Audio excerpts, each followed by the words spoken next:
ಸಂಯಮ ಯೋಗ ಚಾನೆಲ್ ವೀಕ್ಷಕರಿಗೆ ಮತ್ತೆ ಸ್ವಾಗತ. ಕಳೆದ ಸಂಚಿಕೆಯಲ್ಲಿ ನಾವು 3ನೇ ಅಂತಾರಾಷ್ಟ್ರೀಯ ಯೋಗ ದಿನದ ಬಗ್ಗೆ ತಿಳ್ಕೊಂಡ್ವಿ. ಇಂದಿನ ಸಂಚಿಕೆಯಲ್ಲಿ ನಾವು 4ನೇ ಅಂತಾರಾಷ್ಟ್ರೀಯ ಯೋಗ ದಿನದ ಬಗ್ಗೆ ನಮ್ಮ ಗುರುಜಿಯಿಂದ ತಿಳಿಯೋಣ. ನಮಸ್ತೆ ಗುರುಜಿ. ನಮಸ್ಕಾರ ಗುರುಜಿ, 4ನೇ ಅಂತಾರಾಷ್ಟ್ರೀಯ ಯೋಗ ದಿನ ಎಲ್ಲಿ ನಡೀತು, ಅದರ ಘೋಷಣೆ ಏನಾಗಿದೆ ಗುರುಜಿ? ಓಂ ನಮಃ ಶಿವಾಯ್. ನಮ್ಮ ಸಂಯಮ ಯೋಗ ಚಾನಲ್ ವೀಕ್ಷಕರಿಗೆ ಮತ್ತೊಮ್ಮೆ ನಾನು ಸ್ವಾಗತವನ್ನು ಬಯಸ್ತಾ, ನಾವು ಕಳೆದ 3 ಸಂಚಿಕೆಯಲ್ಲಿ ಅಂತಾರಾಷ್ಟ್ರೀಯ ಯೋಗ ದಿವಸದ ಮಹತ್ವ, ಅವರ ಘೋಷಣೆಗಳು, ಅದರದ್ದು ಉಪಯೋಗ, ಹೇಗೆ ಅವತ್ತು ನಾವು 2015, 16, 17ರಲ್ಲಿ ಯಾವ ರೀತಿ ಆಚರಣೆ ಮಾಡಿದ್ವಿ, ಅವುಗಳ ಮೂಲ ಉದ್ದೇಶ ಏನಿತ್ತು, ಅವುಗಳನ್ನು ನಾವು ಅಳವಡಿಸ್ಕೊಳ್ಳೋದಕ್ಕೆ ಹೇಗೆ ಸಾಧ್ಯ ಅನ್ನೋದನ್ನೆಲ್ಲ ಕಲ್ತ್ಕೊಳ್ತಾ ಬಂದಿದ್ದೀವಿ, ತಿಳ್ಕೊಳ್ತಾ ಬಂದಿದ್ದೀವಿ. ಇವತ್ತು ನಾವು 4ನೇ ಅಂತಾರಾಷ್ಟ್ರೀಯ ಯೋಗ ದಿವಸದ ಬಗ್ಗೆ ಮಾಹಿತಿಯನ್ನು ನಾವು ಹಂಚ್ಕೊಳ್ಳೋಣ. 2018ರಲ್ಲಿ ನಡೆದಂಥ ಈ ಅಂತಾರಾಷ್ಟ್ರೀಯ ಯೋಗ ದಿವಸ, 4ನೇ ಅಂತಾರಾಷ್ಟ್ರೀಯ ಯೋಗ ದಿವಸ ಡೆಹ್ರಾಡೂನಲ್ಲಿ ನಡೆಯುತ್ತೆ. ಸುಮಾರು ಅಲ್ಲೂ ಕೂಡ ಒಂದು 50,000 ಜನಗಳೆಲ್ಲ ಸೇರಿ ಅಂತಾರಾಷ್ಟ್ರೀಯ ಯೋಗ ದಿನವನ್ನು ವಿಜೃಂಭಣೆಯಿಂದ ಆಚರಣೆ ಮಾಡ್ತಾರೆ. ಅಂದಿನ ದಿವಸದ ಘೋಷಣೆ ಏನಿತ್ತು ಅಂದರೆ ಯೋಗ ಫಾರ್ ಪೀಸ್ ಅಂತ, ಶಾಂತಿಗಾಗಿ ಯೋಗ ಅನ್ನೋ ಒಂದು ಧ್ಯೇಯ ಉದ್ದೇಶದಿಂದ ಈ ಒಂದು ಅಂತಾರಾಷ್ಟ್ರೀಯ ಯೋಗ ದಿವಸವನ್ನು 2018ರಲ್ಲಿ ಆಚರಣೆ ಮಾಡಿದ್ವಿ. ಹಾಗಾದರೆ ಗುರುಜಿ, ಮನಃಶಾಂತಿ ಅಂದರೆ ಪೀಸ್ ಅಂದರೆ ಏನು ಅರ್ಥ ಗುರುಜಿ? ನೋಡಿ, ಇಲ್ಲಿ ನಾವು ಶಾಂತಿಗಾಗಿ ಯೋಗ ಅಂತಕ್ಕಂಥ ಒಂದು ಘೋಷಣೆ ಅಂದಿನ ದಿವಸ ವಿಜೃಂಭಣೆಯಿಂದ ಆಚರಣೆ ಕೂಡ ಮಾಡಿ, ಈ ಶಾಂತಿ ಮತ್ತು ಯೋಗಕ್ಕೆ ಏನು ಸಂಬಂಧ, ಅಥವಾ ಶಾಂತಿಗಾಗಿ ಯೋಗ, ಇಲ್ಲಿ ಶಾಂತಿ ಅಂದರೆ ನಾವು ಏನು ತಿಳ್ಕೊಬೇಕು ಅಂದರೆ ಮಾನಸಿಕ ಶಾಂತಿ ಅಂತ. ಯೋಗದಿಂದ ಮಾನಸಿಕ ಶಾಂತಿ ಹೇಗೆ ಸಿಗುತ್ತೆ, ದೊರೆಯುತ್ತೆ, ಅಥವಾ ನಾವು ಹೇಗೆ ಅದನ್ನು ಕಲ್ಪಿಸ್ಕೋಬೋದು, ಮತ್ತು ಅಂತರಂಗದ ನೆಮ್ಮದಿಯನ್ನು ಶಾಂತಿಯಿಂದ ನಾವು ಹೇಗೆ ಪಡೆಯೋದಕ್ಕೆ ಸಾಧ್ಯ ಅಂತಕ್ಕಂಥದ್ದು, ನಾವು ಈ ಯೋಗ ತತ್ವಗಳನ್ನು ಅಳವಡಿಸಿಕೊಳ್ಳೋದ್ರಿಂದ ನಾವೆಲ್ಲರೂ ಆ ಶಾಂತಿ ನೆಮ್ಮದಿಯನ್ನು ಪಡಿಬೋದು. ಈಗ ಹೆಲ್ತ್, ಹ್ಯಾಪಿನೆಸ್, ಹಾರ್ಮೋನಿ, ಪೀಸ್ ಯಾರಿಗೆ ಬೇಡ? ಹೆಲ್ತ್ ಅನ್ನೋದು ಯಾರಿಗೆ ಬೇಡ? ವೆಲ್ನೆಸ್ ಅಥವಾ ಹ್ಯಾಪಿನೆಸ್ ಅನ್ನೋದು ಯಾರಿಗೆ ಬೇಡ? ಹಾರ್ಮೋನಿ, ಸಾಮರಸ್ಯ ಯಾರಿಗೆ ಬೇಡ? ಅಥವಾ ಪೀಸ್, ಶಾಂತಿ, ನೆಮ್ಮದಿ ಯಾರಿಗೆ ಬೇಡ? ಎಲ್ಲರಿಗೂ ಬೇಕಾಗಿರೋದು ಯಾವುದ್ಯಾವುದು? ಹೆಲ್ತ್, ಹ್ಯಾಪಿನೆಸ್ಸು ಮತ್ತು ಹಾರ್ಮೋನಿ, ಪೀಸ್, ಶಾಂತಿ. ಇದಕ್ಕಾಗಿ ಈ ಎಲ್ಲರೂ ಬಯಸ್ತಕ್ಕಂಥದ್ದು, ಎಲ್ಲರೂ ಎಲ್ಲ ಕೆಲಸವನ್ನು ಮಾಡ್ತಕ್ಕಂಥದ್ದೇ ಈ 4ನ್ನು ಪಡೆಯೋದಕ್ಕೆ.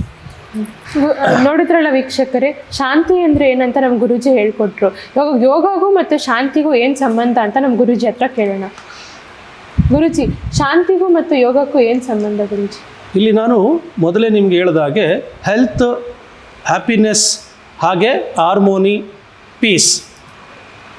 ಇಲ್ಲಿ ಶಾಂತಿ ಮತ್ತು ಯೋಗ, ಯೋಗಕ್ಕೂ ಮತ್ತು ಮಾನಸಿಕ ಶಾಂತಿ ಅಥವಾ ಮಾನಸಿಕ ಶಾಂತಿಯಿಂದ ನೆಮ್ಮದಿ ಹೇಗೆ ಪಡಿಬೋದು, ಅವೆರಡಕ್ಕೂ ಹೇಗೆ ಸಂಬಂಧ? ಈಗ ಯೋಗ ಮಾಡಿದ್ರೆ ನಮಗೆ ಶಾಂತಿ ಸಿಗುತ್ತಾ, ನೆಮ್ಮದಿ ಸಿಗುತ್ತಾ ಅನ್ನೋ ಎಲ್ಲ ಪ್ರಶ್ನೆ ಎಲ್ಲರಲ್ಲೂ ಇರುತ್ತೆ. ನಾನು ದಿನ ಯೋಗಾಸನಗಳನ್ನು ಮಾಡ್ತೀನಿ ಅಥವಾ ಪ್ರಾಣಾಯಾಮನ ಮಾಡ್ತೀನಿ, ನನಗೆ ನೆಮ್ಮದಿ ಸಿಗುತ್ತಾ, ಶಾಂತಿ ಸಿಗುತ್ತಾ ಅಂತಕ್ಕಂಥದ್ದು ಖಂಡಿತ ಸಿಗುತ್ತೆ.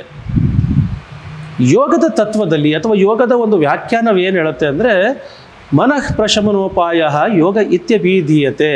ಯೋಗ ಅಂದರೆ ಮನಸ್ಸನ್ನು ಪ್ರಶಾಂತಗೊಳಿಸ್ತಕ್ಕಂಥ ವಿಜ್ಞಾನ, ಉಪಾಯ. ಸೊ ಯೋಗ ವಸಿಷ್ಠರು ಏನು ಹೇಳ್ತಾರೆ ಅಂದರೆ, ಮನಸ್ಸನ್ನು ಪ್ರಶಾಂತವಾಗಿ ಇಟ್ಕೊಳ್ತಕ್ಕಂಥದ್ದೇ ಯೋಗ. ಈ ಪ್ರಶಾಂತವಾದ ಸ್ಥಿತಿಯೇ ನೆಮ್ಮದಿ ಅಥವಾ ಶಾಂತಿ. ಹಾಗಾಗಿ ಯೋಗದ ಪುರಾತನ ಮುನಿಗಳು ನಮಗೆಲ್ಲ ಒಬ್ಬೊಬ್ಬ ಋಷಿಮುನಿಗಳು ನಮಗೊಂದೊಂದು ವ್ಯಾಖ್ಯಾನವನ್ನು ನೀಡ್ತಾರೆ. ಒಂದು ಪತಂಜಲಿ ಮಹರ್ಷಿಗಳು ಯೋಗ ಚಿತ್ತ ವೃತ್ತಿ ನಿರೋಧ ಅಂತ ಹೇಳ್ತಾರೆ. ಮನಸ್ಸನ ಚಿತ್ತದ ಅಲೆಗಳ ಒಂದು ನಿಗ್ರಹ ಅಥವಾ ಅವುಗಳನ್ನು ಹತೋಟಿಯಲ್ಲಿ ಪಡ್ತಕ್ಕಂಥದ್ದು. ಹಾಗೆ ಯೋಗ ವಸಿಷ್ಠರು ಏನು ಹೇಳ್ತಾರೆ? ಮನಃ ಪ್ರಶಮನೋಪಾಯ ಇತ್ಯಭಿಧೀಯತೆ ಯೋಗ, ಯೋಗ ಇತ್ಯಭಿಧೀಯತೆ ಅಂತಕ್ಕಂಥದ್ದು. ನೋಡಿ, ಹೀಗೆ ಯೋಗವನ್ನು ಸಾಧನೆ ಮಾಡೋದ್ರಿಂದ ಮನಸ್ಸನ್ನು ಪ್ರಶಾಂತವಾಗಿ ಇಟ್ಕೊಳ್ಳೋದಕ್ಕೆ ಸಾಧ್ಯ ಆಗುತ್ತೆ. ಗುರುಜಿ, ಹಾಗಾದರೆ ಇವಾಗ ಈಗಿನ ಆಧುನಿಕ ಯುಗದಲ್ಲಿ ಯುವಕರು, ವಯಸ್ಸಾದವರು ಎಲ್ಲ ಅವ್ರಿಗೆ ಮನಃಶಾಂತಿ ಇಲ್ಲ, ಆ ಥರ ಅವರ ಪ್ರಾಬ್ಲಮ್ಸ್ಗಳನ್ನು, ಸಮಸ್ಯೆಗಳನ್ನು ಇದು ಮಾಡ್ತಿರ್ತಾರೆ. ಅದ್ರ ಬಗ್ಗೆ ಒಂದೆರಡು ಮಾತಾಡಿ ಗುರುಜಿ. ಇವತ್ತು ಯಾಕೆ ಶಾಂತಿ, ನೆಮ್ಮದಿ ಎಲ್ಲರಿಗೂ ಬೇಕು? ಅಂದಿನ ದಿವಸ ಅಂದರೆ 2018ರಲ್ಲಿ ಶಾಂತಿಗಾಗಿ ಯೋಗ ಅಂತ ಯಾಕೆ ಘೋಷಣೆ ಮಾಡಿದ್ರು? ನೋಡಿ, ನಾವು ಜಾಗತಿಕ ಮಟ್ಟದಲ್ಲಿ ಯೋಚನೆ ಮಾಡಿದಾಗ, ರಾಷ್ಟ್ರದ ಮಟ್ಟದಲ್ಲಿ ಯೋಚನೆ ಮಾಡಿದಾಗ, ಒಂದು ಜಿಲ್ಲಾ ಮಟ್ಟದಲ್ಲಿ, ರಾಜ್ಯ ಮಟ್ಟದಲ್ಲಿ ಯೋಚನೆ ಮಾಡಿದಾಗ ಎಲ್ಲ ಕಡೆಯೂ ಕೂಡ ಇವತ್ತಿನ ದಿವಸ ಶಾಂತಿ ನೆಮ್ಮದಿ ಕಾಣ್ತಾ ಇಲ್ಲ. ಯುವಕರಿಂದ ಆದಿಯಾಗಿ ವಯಸ್ಕರವರೆಗೂ, ಮಗುವಿನಿಂದ ಮುದುಕರವರೆಗೂ ಈ ಶಾಂತಿ ನೆಮ್ಮದಿ ಅಂತಕ್ಕಂಥದ್ದು ಯಾರಿಗೂ ಸಿಗ್ತಾ ಇಲ್ಲ. ಯಾಕೆ ಅಂತಂದರೆ ಎಲ್ಲರೂ ಕೂಡ they are attach to the excessive materialistic ಅಂತ. ಮೆಟೀರಿಯಲಿಸಮ್ಗೆ ಎಲ್ಲರೂ ಅಟ್ಯಾಚ್ ಆಗಿರೋದ್ರಿಂದ ಏನಾಗ್ತಾ ಇದೆ ಅಂದರೆ ಯಾರಿಗೂ ನೆಮ್ಮದಿ ಶಾಂತಿ ಸಿಗ್ತಾ ಇಲ್ಲ. ಅಂದರೆ ವಸ್ತುಗಳಲ್ಲಿ ಅವರು ಶಾಂತಿಯನ್ನು ಪಡೆಯೋದಕ್ಕೆ ಒಂದು ಪ್ರಯತ್ನ ಮಾಡ್ತಾ ಇದ್ದಾರೆ. ಎರಡನೆಯದು ಏನಂದರೆ, ಜಾಗತಿಕ ಮಟ್ಟದಲ್ಲಿ ಎಲ್ಲರಿಗೂ ತಮ್ಮ ತಮ್ಮ ಒಂದು ಬೌಂಡ್ರಿ ಇತಿಮಿತಿಯನ್ನು ಮರೆತು ಎಲ್ಲರೂ ಕೂಡ ನಾನು ದೊಡ್ಡ ವ್ಯಕ್ತಿ, ನನ್ನ ರಾಜ್ಯ, ನನ್ನ ದೇಶ ದೊಡ್ಡದು ಅನ್ನೋ ಒಂದು ಭಾವನೆಯಿಂದ ಏನಾಗ್ತಾ ಇದೆ ಅಂದರೆ ಯುದ್ಧಗಳು, ಒಂದು ರಾಷ್ಟ್ರಕ್ಕೆ ಯುದ್ಧಗಳು ನಡೀತಾ ಇರ್ತವೆ. ಈ ಯುದ್ಧಗಳು ನಡೆದಾಗ ಅನೇಕ ರೀತಿಯಾದ ಜೀವಗಳ ಎಲ್ಲ ರಾಷ್ಟ್ರಗಳಲ್ಲೂ ಕಳ್ಕೊಳ್ತೀವಿ. ಸೊ ಉದಾಹರಣೆಗೆ ನಾವು ಮೊನ್ನೆ ಎಲ್ಲ ನೋಡಿದಾಗ ಒಂದು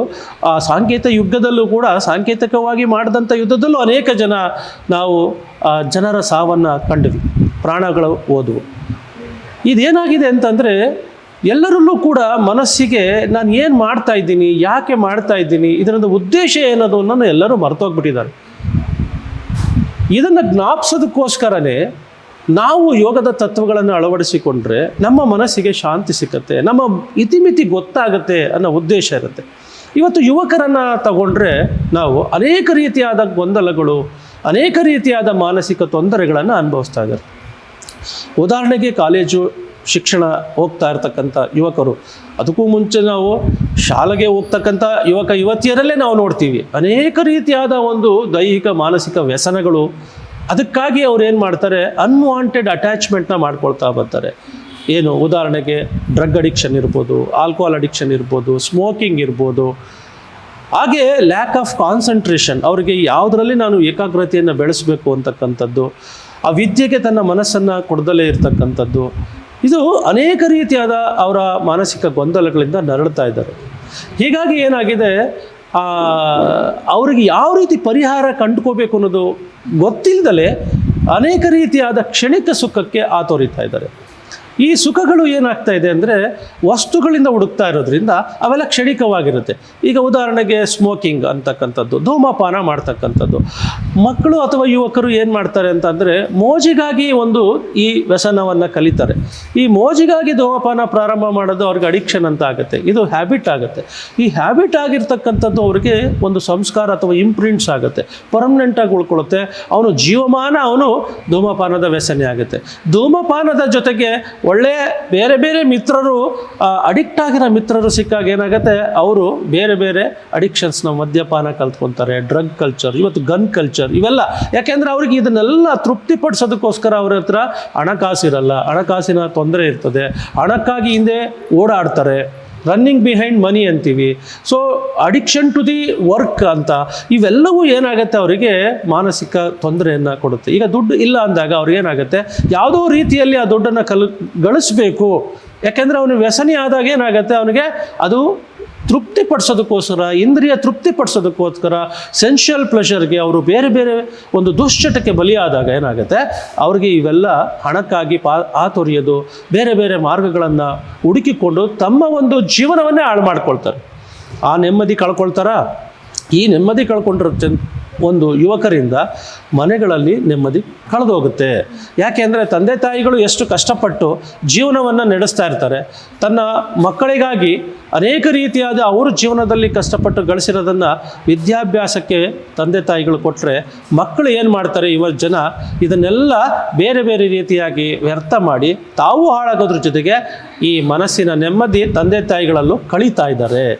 ತಂದೆ ತಾಯಿಗಳಲ್ಲಿ ಮಾನಸಿಕ ಶಕ್ತಿ, ಮಾನಸಿಕ ಗೊಂದಲ ಅಥವಾ ನೆಮ್ಮದಿ ಯಾವಾಗ ಕಡಿಮೆ ಆಗುತ್ತೆ, ವಯಸ್ಕರಲ್ಲೂ ಕೂಡ ತನ್ನಷ್ಟಕ್ಕೆ ತಾನೇ, ಇದು ಮನೆಯಲ್ಲಿರ್ತಕ್ಕಂಥ ವೃದ್ಧರಲ್ಲೂ ಕೂಡ ಇದು ಕಾಡುತ್ತೆ. ವೃದ್ಧರಲ್ಲಿ ಒಂದು ಈ ರೀತಿಯಾಗಿ ಮಾನಸಿಕ ನೆಮ್ಮದಿ ಕಡಿಮೆ ಆದರೆ ಇನ್ನೊಂದು ಏನಾಗುತ್ತೆ, ಅವರು ವಯಸ್ಸಾದಂತೆ ತನ್ನ ಜೀವನವನ್ನು ನಿರ್ವಹಿಸೋದಕ್ಕೆ ಸಾಧ್ಯ ಆಗದಲೇ ಅವ್ರೇನು ಮಾಡ್ತಾರೆ, ತಮ್ಮ ಮಾನಸಿಕ ಶಾಂತಿಯನ್ನು ಕಳ್ಕೊಳ್ತಾ ಬರ್ತಾರೆ. ಎಷ್ಟು ದಿವಸ ಬದುಕ್ತೀನೋ, ಹೇಗಿರ್ತೀನೋ, ಹೇಗೆ ನಾನು ನನ್ನ ಜೀವನ, ಯಾಕೆಂದರೆ ಅವ್ರಿಗೂ ಕೂಡ ದೇ ಸಫರ್ ಫ್ರಮ್ ಫೈನಾನ್ಷಿಯಲ್ ಡಿಸ್ಟರ್ಬೆನ್ಸಿಂದ ಸಫರ್ ಆಗ್ತಾರೆ.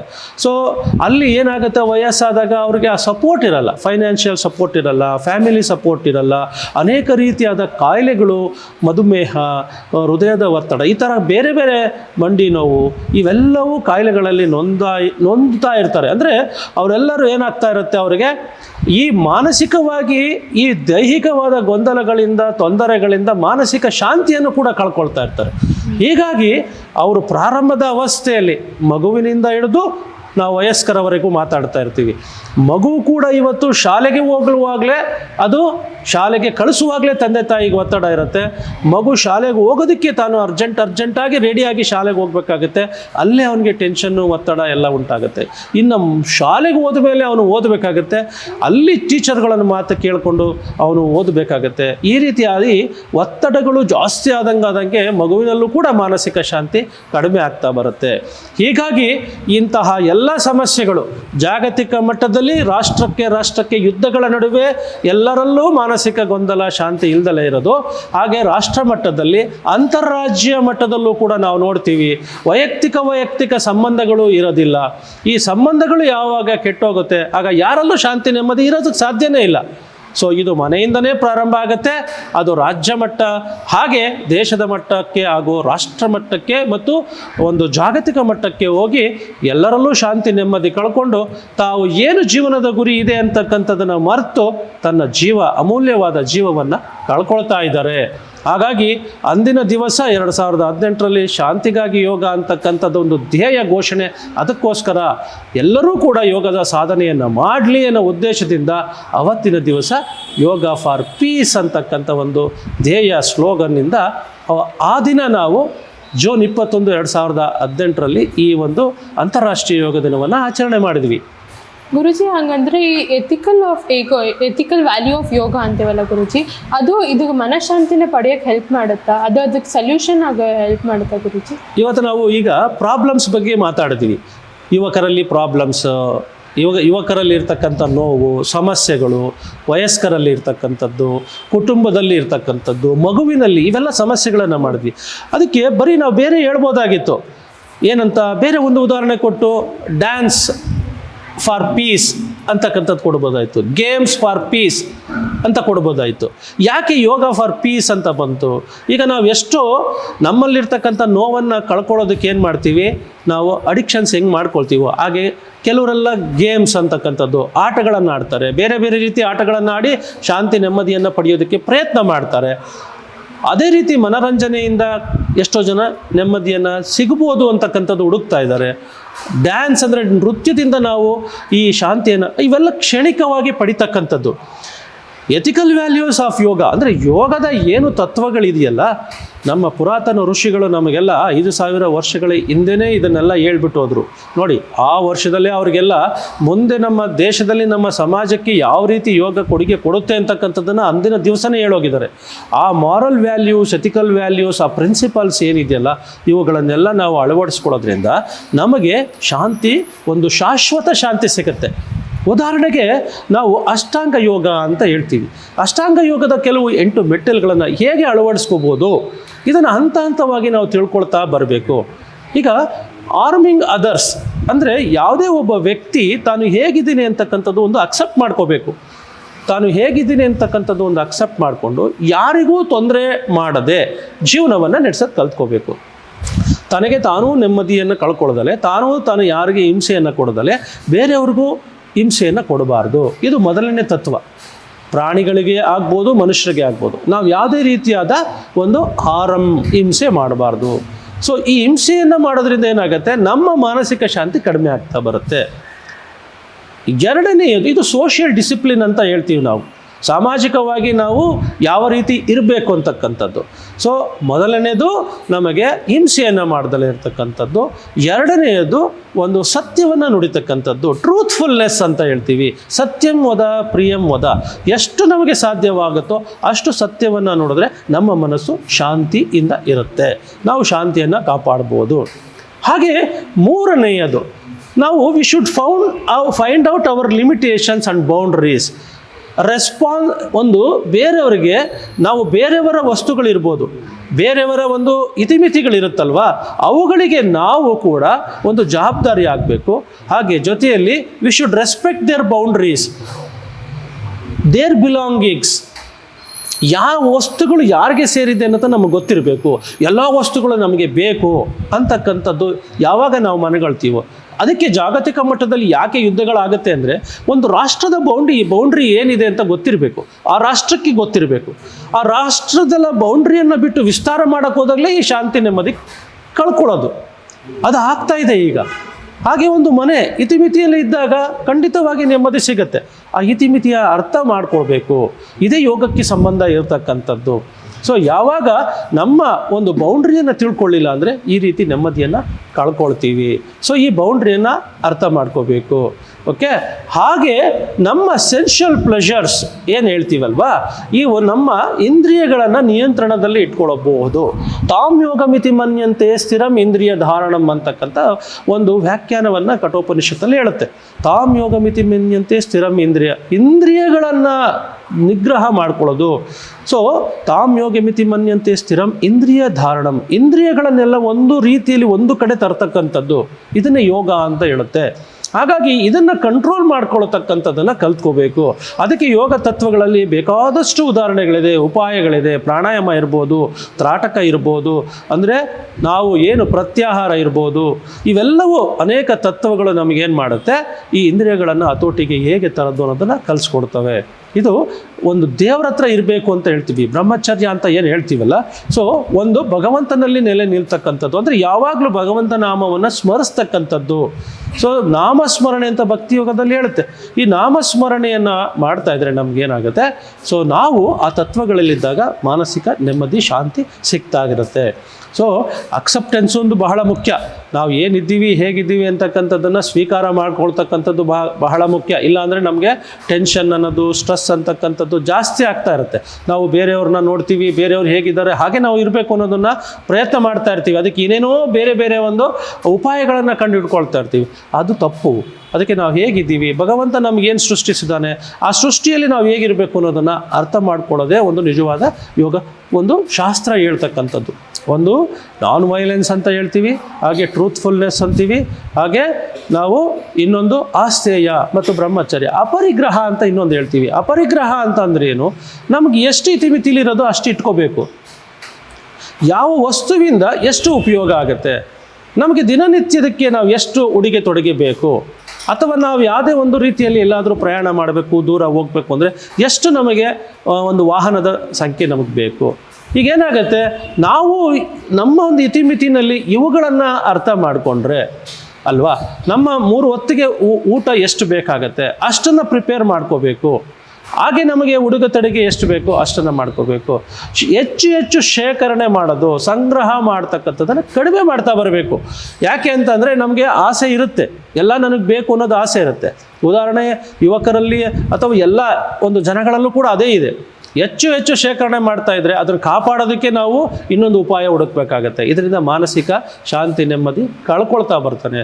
ಹಾಗೆ ದಿನನಿತ್ಯದಲ್ಲಿ ನಾವು ಕೆಲವು ನಿಯಮಗಳನ್ನು ಅಡಾಪ್ಟ್ ಮಾಡ್ಕೋಬೇಕು. ನಮ್ಮ ಒಂದು ದೈಹಿಕ ಶುಚಿತ್ವ, ಶೌಚ ಅಂತೀವಿ, ಹಾಗೆ ಮಾನಸಿಕ ಶುಚಿತ್ವ, ಅವುಗಳನ್ನು ಉಪಾಯಗಳು ಯೋಗ ಏನು ಹೇಳ್ಕೊಡುತ್ತೆ ಅರ್ಥ ಮಾಡ್ಕೋಬೇಕು. ದೈಹಿಕ ಒಂದು ಆರೋಗ್ಯಕ್ಕೆ ಅಥವಾ ದೇಹ ಶುಚಿಗೆ ಯಾವ ರೀತಿ ಯೋಗಾಸನಗಳನ್ನು ನಾವು ಮಾಡಬೇಕು, ಬೇರೆ ಬೇರೆ ಯೋಗಾಸನಗಳು ಹೇಗೆ ನಮ್ಮ ದೇಹವನ್ನು ಆರೋಗ್ಯ ಕಾಪಾಡುತ್ತವೆ. ಹಾಗೆ ನಾವು ಎರಡನೇದು, ನಾವು ಒಂದು ಈ ದೇಹದ ಆರೋಗ್ಯದ ಜೊತೆ ಮಾನಸಿಕ ಶುಚಿತ್ವವನ್ನು ಕ್ರಿಯೆಗಳ ಮೂಲಕ ನಾವು ನಮ್ಮ ಮನಸ್ಸನ್ನು ಶುದ್ಧೀಕರಣ ಮಾಡಬೇಕು. ಕಂಟೆಂಟ್ಮೆಂಟು, ಯಾವಾಗಲೂ ಸಂತೋಷವಾಗಿರೋದನ್ನು ಕಲಿಬೇಕು. ಸಂತೋಷ, ಒಬ್ಬ ವ್ಯಕ್ತಿ ಉನ್ನತ ಮಟ್ಟದಲ್ಲಿ ಹೋಗ್ತಾ ಇದ್ದಾನೆ ಅಂದರೆ ನಾವು ಅದಕ್ಕೆ ಸಂತೋಷ ಪಡಬೇಕು. ನನ್ನ ಜೊತೆಗಾರ ಒಂದು ಪ್ರಥಮ ರ್ಯಾಂಕ್ ತೊಗೊಂಡ ಅಂದರೆ ಸಂತೋಷ ಪಡಬೇಕು. ನನ್ನ ಸ್ನೇಹಿತರು ಉನ್ನತ ಮಟ್ಟಕ್ಕೆ ಹೋಗಿದ್ದಾರೆ ಅಂದರೆ ಹೆಮ್ಮೆ ಪಡಬೇಕು. ಇದಕ್ಕೆ ಮೈತ್ರಿ ಅಂತ ಹೇಳ್ತಾರೆ. ಬೇರೆ ಒಬ್ಬ ವ್ಯಕ್ತಿ ಹೇಗಿರ್ತಾನೋ ಅವನ್ನ ಸ್ವೀಕಾರ ಮಾಡಿ ಅವನ ಜೊತೆ ನಾವು ಇರೋದಕ್ಕೆ ಪ್ರಯತ್ನ ಮಾಡಬೇಕು. ಹಾಗೆ ಒಂದು ಶೌಚ, ಸಂತೋಷ, ತಪಸ್ ಸೆಲ್ಫ್ ಡಿಸಿಪ್ಲಿನ್. ಆ ಡಿಸಿಪ್ಲಿನ್ನ ಪಡೆಯೋದಕ್ಕೆ ಯೋಗ ಅಂದ್ರೇ ಒಂದು ಶಿಸ್ತು ಅಂತೀವಿ. ಅದಕ್ಕೆ ನಾವು ತಪಸ್ಸು ಮಾಡಬೇಕು. ತಪಸ್ಸಂತ ಅಂದರೆ ನಾವು ಎಲ್ಲೋ ಹೋಗಿ ಕೂತ್ಕೊಂಡು ಕಾಡಲ್ಲೇ ಕೂತ್ಕೊಂಡು ನಾವು ಈ ರೀತಿ ಕೂತ್ಕೊಂಡು ಧ್ಯಾನ ಮಾಡೋದಲ್ಲ. ನಾವೇನು ಮಾಡ್ತಾ ಇದ್ದೀವಿ ಅಂತಕ್ಕಂಥದ್ದನ್ನು ಆ ಮಾಡ್ತಕ್ಕಂಥ ಕರ್ತವ್ಯಕ್ಕೆ ನಾವು ಪ್ರತಿನಿತ್ಯ ಪ್ರಯತ್ನ ಮಾಡ್ತಕ್ಕಂಥದ್ದೇ ತಪಸ್ಸು. ಸ್ವಾಧ್ಯಾಯ, ಸೆಲ್ಫ್ ಅವೇರ್ನೆಸ್, ನಮ್ಮನ್ನು ನಾವು ಹೇಗಿದ್ದೀವಿ ಅಂತಕ್ಕಂಥದ್ದನ್ನು ನೋಡ್ಕೋಬೇಕು. ಎಮೋಷನಲ್ ಇಂಟೆಲಿಜೆನ್ಸ್ ಅಂತೀವಿ. ನಮ್ಮ ಭಾವನೆಗಳು ನಮ್ಮನ್ನು ಹೇಗೆ ಕೆರಳಿಸ್ತಾ ಇದ್ದಾವೆ, ಭೌತಿಕ ಭಾವನೆಗಳಿರ್ಬೋದು, ಮಾನಸಿಕ ಭಾವನೆಗಳಿರ್ಬೋದು, ಆಧ್ಯಾತ್ಮಿಕ ಭಾವನೆಗಳು ಹೇಗೆ ನಮ್ಮನ್ನು ಕೆರಳಿಸ್ತಾ ಇದ್ದಾವೆ, ಇವನ್ನೆಲ್ಲ ಹೇಗೆ ದಿನಾ ಸ್ಟಡಿ ಮಾಡಬೇಕು. ಬೆಳಗಿಂದ ಸಂಜೆವರೆಗೆ ಬಂದಾಗ ಬಿಫೋರ್ ಗೋಯಿಂಗ್ ಟು ಸ್ಲೀಪ್ ನಾವು ಮಲ್ಕೊಳ್ಳೋ ಮುನ್ನ ಕುಳಿತುಕೊಂಡು ಒಂದು 5 ನಿಮಿಷಗಳ ಕಾಲ ನಮ್ಮನ್ನು ನಾವು ನೋಡ್ಕೋಬೇಕು. ಇದನ್ನು ಸ್ವಾಧ್ಯಾಯ ಅಂತೀವಿ. ಸ್ವಾಧ್ಯಾಯ ಅಂದರೆ ಸೆಲ್ಫ್ ಸ್ಟಡಿ. ನಾವು ಏನು ಮಾಡಿದ್ವಿ, ಬೆಳಗಿನಿಂದ ಸಂಜೆವರೆಗೂ ನಾನು ಯಾವ ರೀತಿಯಾದ ಕೆಲಸಗಳನ್ನು ಮಾಡಿದೆ, ಯಾವ ಕೆಲಸಗಳು ನಮಗೆ ತೊಂದರೆ ಕೊಟ್ಟವು, ಸಮಸ್ಯೆಗಳನ್ನು ತಂದವು, ಆ ಸಮಸ್ಯೆಗಳು ಹೇಗೆ ನನ್ನನ್ನು ಆರೋಗ್ಯವನ್ನು ಕ್ಷೀಣ ಮಾಡ್ತಾ ಇದೆ, ಇವುಗಳೆಲ್ಲ ನನಗೆ ಬೇಕಾಗಿತ್ತಾ, ಇವುಗಳನ್ನ ನಾನು ಹೇಗೆ ತಪ್ಪಿಸ್ಕೋಬೇಕು, ಅಥವಾ ನಾಳೆ ನಾನು ಅದನ್ನು ಹೇಗೆ ಮಾಡಬಾರ್ದು, ಅವಶ್ಯಕತೆ ನನಗೆ ಜೀವನದಲ್ಲಿ ಇದೆಯಾ, ಅದು ಮಾನಸಿಕ ನೆಮ್ಮದಿಯನ್ನು ಕೆಡಿಸ್ತಾ ಇದೆಯಾ, ಶಾಂತಿಯನ್ನು ಇದು ದೂರ ಮಾಡ್ತಾ ಇದೆಯಾ, ಕುಟುಂಬದ ಸಮಸ್ಯೆ ಹೆಚ್ಚಾಗ್ತಾ ಇದೆಯಾ, ಹಾಗೆ ಸಮಾಜದಲ್ಲಿ ಇದರಿಂದ ಸಮಸ್ಯೆ ಆಗ್ತಾ ಇದೆಯಾ, ನನ್ನಿಂದ ಸಮಾಜಕ್ಕೆ ಏನು ಒಳ್ಳೆಯದಾಗ್ತಾ ಇದೆ, ಇದನ್ನು ನೋಡಬೇಕು. ಇದೇ ಸ್ವಾಧ್ಯಾಯ. ಇದ್ರ ಜೊತೆಯಲ್ಲಿ ನಮ್ಮ ರಾಷ್ಟ್ರ ಮಟ್ಟದಲ್ಲಿರ್ತಕ್ಕಂಥದ್ದು ನಮ್ಮ ಪುರಾತನ ಸಂಸ್ಕೃತಿಯ ಶಾಸ್ತ್ರಗಳು, ಯೋಗಶಾಸ್ತ್ರಗಳು, ಭಗವದ್ಗೀತೆ ಇರ್ಬೋದು, ಪತಂಜಲಿದಿರ್ಬೋದು, ಹಠಯೋಗ ಇರ್ಬೋದು, ಬೇರೆ ಬೇರೆ ಉಪನಿಷತ್ತುಗಳು, ಇವೆಲ್ಲ ಏನು ಹೇಳುತ್ತೆ, ಇವುಗಳಿಂದ ನಾವು ಹೇಗೆ ಶಾಂತಿ ನೆಮ್ಮದಿ ಪಡಿಬೋದು ಅನ್ನೋದನ್ನು ಸ್ವಾಧ್ಯಾಯದ ಮೂಲಕ ಕಂಡ್ಕೋಬೇಕು. ಜೊತೆಯಲ್ಲಿ ಇಲ್ಲಿ ಸೃಷ್ಟಿ ಏನು ಹೇಳ್ತೀವಿ, ಈ ಸೃಷ್ಟಿ ಎಲ್ಲ ಭಗವಂತನಿಗೆ ಸೇರಿದ್ದು. ನಾನು ಮಾಡೋ ಪ್ರತಿಯೊಂದು ಕೆಲಸಗಳು ಕೂಡ ಭಗವಂತನಿಗೆ ಸೇರಿರ್ತಕ್ಕಂಥದ್ದು. ಈಶ್ವರ ಪ್ರಣಿಧಾನ, ಸೆಲ್ಫ್ ಸರೆಂಡರ್. ನೋಡಿ, ನಾವು ಯಾವುದು ಈ ಪ್ರಪಂಚದಲ್ಲಿ ಹುಟ್ಟಿದ ಮೇಲೆ ಯಾವುದನ್ನು ತಗೊಂಡೋಗಲ್ಲ, ಎಲ್ಲ ಬಿಟ್ಟು ಹೋಗ್ತೀವಿ ಅಲ್ವಾ. ಇದು ಒಂದು ಸತ್ಯದ ಅರಿವು ನಮಗೆ ಬರಬೇಕು. ಸೊ ಭಗವಂತ ನಮಗೆ ಕೊಟ್ಟಿದ್ದಾನೆ, ಭಗವಂತನಿಗೋಸ್ಕರ ಇದೆಲ್ಲವನ್ನು ನಾವು ಮಾಡ್ತಾ ಇದ್ದೀವಿ. ಪ್ರತಿ ಕೆಲಸವೂ ಭಗವಂತನಿಗೆ. ನಾನು ಏನು ಪ್ರತಿನಿತ್ಯ ಕೆಲಸ ಮಾಡ್ತೀನಿ, ಶಿವ ಈಶ್ವರ ಇದು ನಿನಗೆ ಸೇರಿದ್ದಪ್ಪ, ನೀನು ಹೇಗೆ ಹೇಳ್ತೀಯೋ ಆ ರೀತಿ ನಾನು ಮಾಡ್ತೀನಿ, ಎಲ್ಲವೂ ನಿನ್ನ ಆಜ್ಞೆಯ ಮೂಲಕ ನಡೆಯುತ್ತೆ. ಇದು ಸರೆಂಡರ್ ಆಗಬೇಕು. ಯಾವಾಗ ಸರೆಂಡರ್ ಆಗದಲ್ಲೇ ನಾವೇನು ಮಾಡ್ತೀವಿ, ನನ್ನದು, ನಾನು, ಪ್ರಕೃತಿಗಿಂತ ನಾನು ಜಾಸ್ತಿ, ಇದನ್ನು ಮಾಡೋಕ್ಕೆ ಹೋಗ್ತೀವಿ, ಸಿಕ್ಕಾಕ್ಕೊಳ್ತೀವಿ, ನೋವಿನಿಂದ ನರಳ್ತೀವಿ. ಇದು ತುಂಬ ತಪ್ಪಾಗಿ ಇವತ್ತು ಸಮಾಜದಲ್ಲಿ ಯುವಕರಿಂದ ಹಿಡಿದು ವಯಸ್ಕರಲ್ಲಿ ಎಲ್ಲರಲ್ಲೂ ಕೂಡ ಕಾಡ್ತಾ ಇರೋದು ದೊಡ್ಡ ಸಮಸ್ಯೆಗೆ ಈ ಮಾರಲ್ ವ್ಯಾಲ್ಯೂಸ್, ಎಥಿಕಲ್ ವ್ಯಾಲ್ಯೂಸ್, ಯೋಗ ತತ್ವಗಳನ್ನು ಪ್ರತಿ ಮನೆಯಲ್ಲೂ ಅಳವಡಿಸ್ಕೋಬೇಕು. ಆಗ ಶಾಂತಿ ನೆಮ್ಮದಿ ಪ್ರತಿಯೊಂದು ಮನೆಯಲ್ಲೂ ಸಿಗುತ್ತೆ. ಇದರಿಂದ ಜಾಗತಿಕ ಮಟ್ಟದ ನೆಮ್ಮದಿ ಸಿಗುತ್ತೆ. ಅದಕ್ಕೋಸ್ಕರ ನಾವು ಯೋಗ ಫಾರ್ ಪೀಸ್, ಶಾಂತಿಗಾಗಿ ಯೋಗ ಅಂತಕ್ಕಂಥ ಒಂದು ತತ್ವವನ್ನು ಅಂದಿನ ದಿವಸದಿಂದ ಅಳವಡಿಸ್ಕೊಳ್ತಾ ಇದ್ದೀವಿ. ಇದು ಇವತ್ತಿಗೂ ಅತಿ ಅವಶ್ಯಕವಾಗಿ ನಮ್ಮ ಸಮಾಜಕ್ಕೆ ಪ್ರತಿಯೊಂದು ಮನೆಗೂ ಬೇಕಾಗಿರ್ತಕ್ಕಂಥದ್ದು. ಎಲ್ಲರೂ ಕೂಡ ಈ ಒಂದು ಶಾಂತಿ ನೆಮ್ಮದಿಯನ್ನು ಪಡೆಯೋದಕ್ಕೆ ಯೋಗ ತತ್ವಗಳನ್ನು ಅಳವಡಿಸಿಕೊಂಡು ಉತ್ತಮವಾದ ಸಂಸಾರ ಮತ್ತು ಜೀವನವನ್ನು ನಾವು ಪಡೆಯೋಣ. ಮನಃಶಾಂತಿಯನ್ನು ಹೇಗೆ ಪಡಿಬೇಕು, ಅದು ಎಥಿಕಲ್ ವ್ಯಾಲ್ಯೂ ಆಫ್ ಯೋಗದಿಂದ ಹೇಗೆ ಪಡೆಯೋಣ ಅನ್ನೋದನ್ನು ನಮ್ಮ ಗುರೂಜಿಗಳು ಹೇಳಿಕೊಟ್ರು. ಧನ್ಯವಾದಗಳು ಗುರೂಜಿ. Thank you. ನಮಸ್ಕಾರ. ಇಂದಿನ ಸಂಚಿಕೆಯಲ್ಲಿ ನಾವು ಎಥಿಕಲ್ ವ್ಯಾಲ್ಯೂ ಆಫ್ ಯೋಗ ಬಗ್ಗೆ ತಿಳ್ಕೊಂಡ್ವಿ. ಮುಂದಿನ ಸಂಚಿಕೆಯಲ್ಲಿ ನಾವು 5ನೇ ಅಂತಾರಾಷ್ಟ್ರೀಯ ಯೋಗ ದಿನದ ಬಗ್ಗೆ ತಿಳ್ಕೊಳ್ಳೋಣ. ಧನ್ಯವಾದಗಳು. ಎಲ್ರಿಗೂ ನಮಸ್ಕಾರ. ಎಲ್ಲರ ಮನೆಯಲ್ಲೂ ಶಾಂತಿ ನೆಮ್ಮದಿ ಲಭಿಸಲಿ.